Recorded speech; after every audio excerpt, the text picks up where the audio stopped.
मानसवन्दित सुन्दरी माधवी चन्द्रसहोदरी हेममये मुनिगणवन्दित मोक्षप्रदायिनी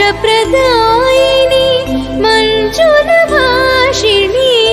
वेदनुते पङ्कजवासिनी देवसुपूजित सद्गुणवर्षिणी शान्तियुते जय जय हे मधुसूदन कामिनी आदिलक्ष्मी सदा पालय माम्।